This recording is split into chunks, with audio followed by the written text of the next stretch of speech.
A character of mine has been added to Idle Champions. That character is Avren. I've been playing him since I was 8 years old, which is very surreal, and to see him in a video game is kind of a very emotional thing. This character very near and dear to my heart.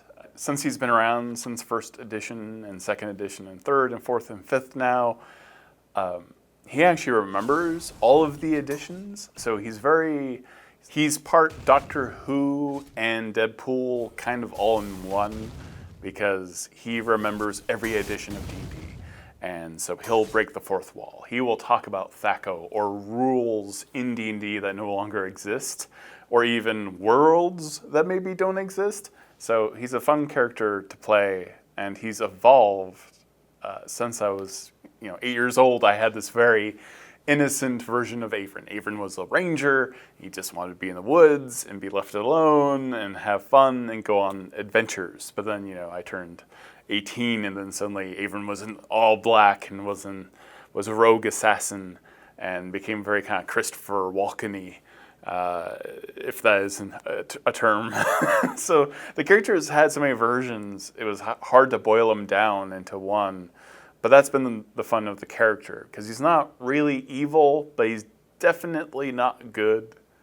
And I love that character because every time I get to play him with a different group, or with Adventures League, or even with some of the creators of D&D, I learn more about that character. Like, he will be affected by the people he's playing with, and he changes every time. And so somehow Avren never gets boring for me. So Avren, when we talked to Todd, the player of Avren, to you, the thing that really came across was that he was sort of all-knowing. He'd been around forever. He'd lived multiple lives, and he kind of let that go to his head a bit. And so the thing we focused on was sort of making him be a little bit egotistical, a little bit self-centered, and really wanting to spread himself around with his mirror images. The thing about Avren is he tricked a very powerful entity into giving him magic. He didn't have access to books growing up that had spells, so he could learn to be a wizard. He didn't want to be a circle druid of any kind, so he stole his magic. He stole his magic from a very powerful entity, because he's a trickster.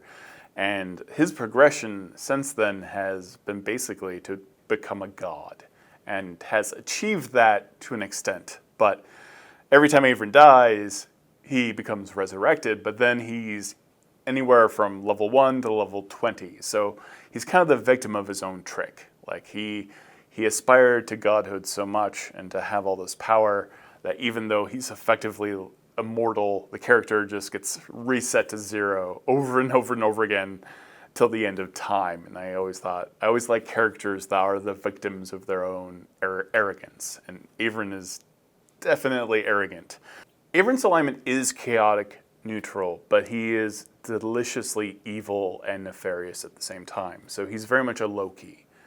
And though Avren may do some terrible things, he will do evil things for the sake of good, for the greater good. And he has a great time doing those things. That's the most important thing about Avren, is that no matter how evil a thing Avren is doing, he's having the best time of his life. And he's a character who also has a lot of issues with the gods and demigods and kings and royalty and anyone in power. Avren wants to give all the power back to everybody else. He wants everyone to have the magic he has. But when he joined Idle Champions to capture the arrogance of Avren, he's very fond of mirror image and tricking people into attacking the wrong people. So Avren in the game has mirror image, which looks amazing in the video game. You have these kind of ghostly versions of Avren everywhere. And if you're a very arrogant character, it makes a lot of sense for you to see like several versions of them also being, spawning around them. On top of this, Avren's ultimate is near and dear to my heart. He grows incredibly tall, and I'm a very tall person. And then he shrinks all the enemies down super tiny, and to add insult to injury, he just kicks them. He doesn't cast a big spell or throw an axe or do anything epic, he belittles them, the enemies, to the degree that he's only willing to kick them and knock them back. And I think all the powers in Idle Champions really personify that character. They really captured who Avren is. When we started out with Avren's ultimate, it was just going to be him getting bigger and then doing a bunch of damage and maybe shrinking some of the monsters. But we ended up sort of shrinking them, and then we thought, oh, they run a little bit sort of oddly, so we slowed all the monsters down and we had them do less damage. And then the actual developer who was putting together the ability said, hey, wouldn't it be cool if you maybe like knocked the enemies back, gave them a little bit of a kick? And we tried that out, and it worked really well. It was really hilarious.